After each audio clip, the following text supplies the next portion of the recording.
Arkansas cable providers are connecting our state to the world. Through our state-of-the-art broadband networks, educators, healthcare providers, emergency responders, law enforcement personnel, and consumers have access to the information superhighway like never before, many times at greatly reduced costs. That's our commitment to making Arkansas a leader in the digital age.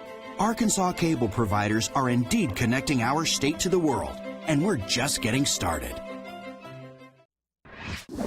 John Brummett is a columnist for the Arkansas Democrat-Gazette, where you can explore his political logic 4 days a week in print and online. Yes. Combo, all of that. Much more often on Twitter. Well, I'm also pretty active on the Twitter. Yeah. You get the real me over there on Twitter in 140 character increments. Yeah. Welcome back to the program. Always a pleasure. I want to start first with talking about, I think really it's been kind of the hot topic this week, is the private option and its chances for survival in the upcoming fiscal session. I want to pull a quote up here of something that you wrote in one of your columns earlier this week, because I love it when you put this type of language in here. It says, "Sigh, it's difficult to engage in constructive policy discussions when facts are mutilated to such an extent by those presuming to make policy." Oh my goodness. John Brummett on January 22nd there. What are you frustrated about?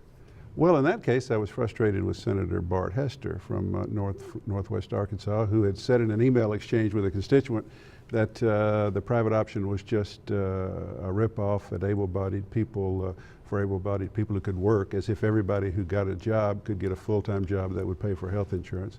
And he's one of the absolute no's. That was sort of peripheral to the big discussion that you mentioned, which is the private option. Where is it? And I'll begin by saying this. Here's what most people say. It is too vital to the state's budget. It's too vital to the state's healthcare infrastructure for it not to get appropriated, but I don't know quite how we're going to get it done. That's sort of what people are saying. It's just, surely it's going to happen, but we don't know how it's going to get done. We're one vote short in the Senate. The Jonesboro Senate race was about this issue, and it went the way of no private option. Senator Missy Irvin, because she's worried about the specialists getting cut and something else, health savings accounts, she says she's a no. That's not 3/4 vote. So you can't say today how it's going to be done, but most people think somehow it will get done. And I have talked to some legislative leadership in both chambers, and they actually feel that Senator Irvin's concerns can be addressed and will be addressed, and they think that there are some other members in the Senate that could be even persuaded once they see some of the facts and figures and some of the human element of what this private option can do. Do you think that they can actually turn a couple of no votes into yes votes? It is possible, if some of the conservative action groups will stay silent, that some of the no votes could be persuaded that even if you're against the private option, even if you're against this program altogether, the fiscal session is for bookkeeping and re-upping. It's not for the policy discussion. We're getting ready to have a legislative races and a governor's race, and we'll know in the full policy session. There is some talk, you might pick up a couple of votes by persuading people that you see how when you defund things in midstream, how well that worked in Washington. Let's not do that here, particularly if say the Americans for Prosperity would not make a big deal of it. I'm not saying they wouldn't. It's just I don't think that's going to happen. It's possible. Because the other political dynamic that you have at work here is that probably about the time that vote's going to take place on private option funding renewal, filing period for political office is going to open and close in the state of Arkansas. Right. But there also, some legislative leaders say there are conservative things we can put in this legislation. There's some talk, either in the Joint Budget Committee or starting in the Senate, to change the bill, to change this medical services fund, to put something in there, something that sounds good, and that no state money would be expended to promote this program henceforth, that only the private insurers who are benefiting, Blue Cross, Qual Choice, let them promote it, get the state out of the business. If you could get some headline that would make it appear more conservative, indeed, make it more conservative, you might pick up 2 or 3. By the way, all of this is about the Senate. In the House, I'm told that if it gets there, they may start in the Senate and then go to the House. In the House, where they got 78 votes last time, could be 80 this time. Yeah, I don't think it goes that high, but it could be. Well, how high do you think it goes? I think it's 77, 78. I think a couple of them flipped, to be honest with you, because they got to sign up to run for re-election. Well, there's that, but then, we'll see.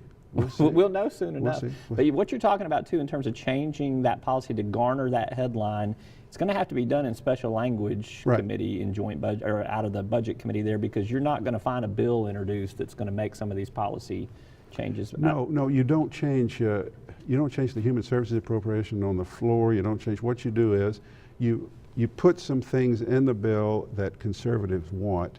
And you do it at 8 o'clock in the morning in special When there's language. no one around. When you and I will be there, right? Right. I will try to I'll be there. trade days with you. How about that? And then you concurrently make the case that, look, this was only set up as a fiscal session to make sure that everything's okay so that we can do an efficient budgeting year to year. This is not the policy time. You put those two things together, maybe do something for Missy but that's up to Blue Cross, whether they cut the specialty. Right. And then on the health savings accounts, get that waiver filed, or on setting up health savings accounts within the private option population. That's sort of the way people are talking about getting it done. But even so, they're not sure just what they do, how they do it, and how it works. But that's the talk. I sense kind of a throwback to the soft drink tax debate back in the early mid-90s, where I think you are going to have so many activists up at the Capitol representing all these different sides and trying to put this face on. I think you're going to see some conservative Tea Party activists that will be up there. I think that you will see from the human services side, I think you're going to have to see people, kids that are disabled, elderly people that are benefiting from this private option and the program that it is. I think they're going to have to come make their argument. Do you think we're going to see all that kind of theater in this fiscal session? I think you may have to on this particular key vote. I think that you're going to have to. They're going to have to put that kind of political pressure on these guys. Got to put a human face to somebody who wasn't able to afford a flu shot last year, but got it this year, and their kids got it this year. Well, the kids would have gotten it before, from our kids first, maybe. But that kind of thing. And UAMS is on the front page. We can't continue to have the kind of medical center we've had because of the changing economy, and if we don't have this. Some of the Tea Party people who hang around full time with the legislature, they're going to be there. All of that is remarkable in a session that we didn't have until 2 or 3 years ago, and I still think we only have this fiscal-only session in off years because the voters didn't understand what they were doing, and yet we're going to have this kind of drama. I do think this idea that this is not the time to have this full-fledged policy debate we're getting ready to select a governor, and we do that next year. I think there's some currency to that. That's the strongest argument. I think so. Yeah. I do. All right, we've got about 60 seconds left here. Another quick couple of issues, because there's some other interesting funding issues that may come up in this fiscal session too. We got prison funding. You mentioned UAMS. Right. You've got the University of Arkansas, which seems by week's end to have patched up some other differences. At least there's some vote of confidence from the board and current leadership up there, which is a little bit of a surprise. But this could be one of the more fascinating if we don't sessions. people don't understand how expanding Medicaid saves the state money. We are transferring to the federal government full federal funding of an expanded Medicaid population. If we undo that, if we go back to old Medicaid, we're covering a very few people, and the state has to start matching that money. The governor's people put that at $89 million a year. If you don't re-up the private option, the governor's people say, now the figures will be disputed, the governor's people say, this budget has an $89 million hole in it, and what are they using it for? Do you remember we went on this prison kick because the parole abuse, and we had a horrible case in the streets of Little Rock, and now we owe the county jails, and we need more prison money. We won't have that. And higher education, you all want any more money? So this will be a remarkable 4 or 5 days. Fun to write about. He's John Brummett with the Arkansas Democrat Gazette. As always, appreciate you. Thank you. We're back to wrap up right after this.